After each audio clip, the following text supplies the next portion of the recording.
Hola clase, ¿cómo están ustedes? Estoy muy feliz verles.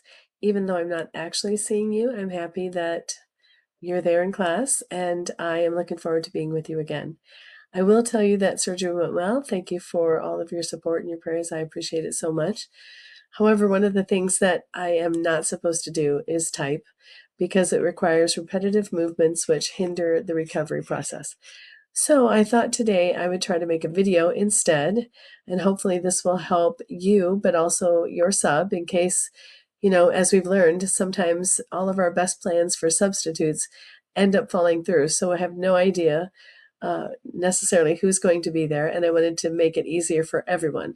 So for today, I'm just going to explain what's going to happen today, and then I want you to be able to go back and look at some of your assignments that you would have done and to make sure that you understand what is to be asked of you on our CFA, which is your Common Formative Assessment. I'm hoping you'll be able to do that today, but if you feel like you need to refresh the skills that are needed to be successful on your upcoming test, then later I'll have part of the video that explains what should have been happening, what things you should know in order to be successful in that area.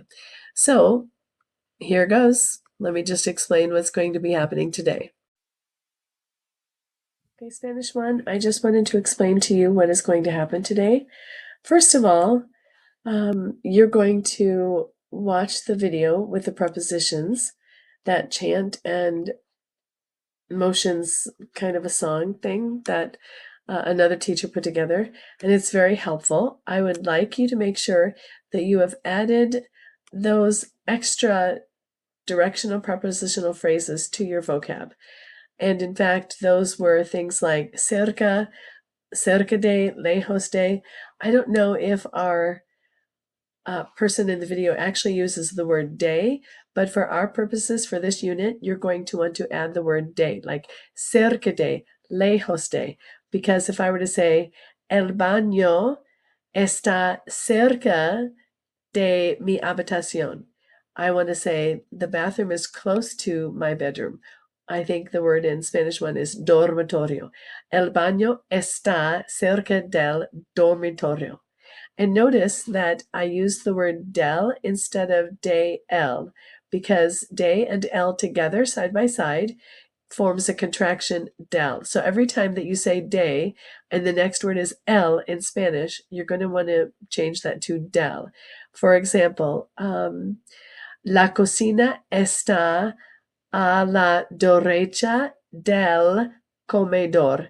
Instead of the kitchen is next to, I think I said, la cocina está cerca, no, oh, I can't remember, sorry. Let me just say, the kitchen is next to or beside the dining room. So la cocina está al lado del comedor, because dining room is el comedor, you would use del comedor. And then also remember that the verb we use for describing emotions and locations is the verb estar. So keep that in mind. That's why we use that phrasing. So you're going to watch that video again because we always need the practice. And I'd really, really like for you to do the motions. Science has proven that when we have motions and music to the things that we are learning, we learn them much better and much faster. So I'd really like you to pretend like you're a kindergartner and you want to get involved and you want to do these things. I will not make you stand, but I would like you to at least do the motions in your desks. Okay? Then after you watch that video, there is a handout that you will do that practices using the verb estar, using the rooms of the house, and using the directional prepositional phrases close to, far from, near, and to the side of, or in the middle of. So I'd like you to be able to do that.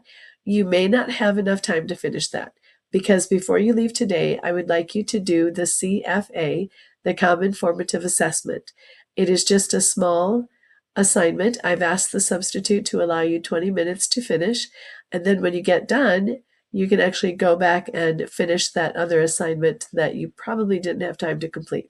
But in the meantime, 20 minutes at the end of class for you to be able to take that common formative assessment, before you take your actual test next week, where you are going to be talking about the rooms of the house and, well, actually reading about things in the house and etc. So anyway, like I said, I want you to make sure to have those phrases down.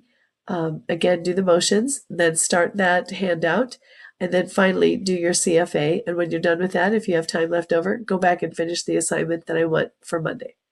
Thank you.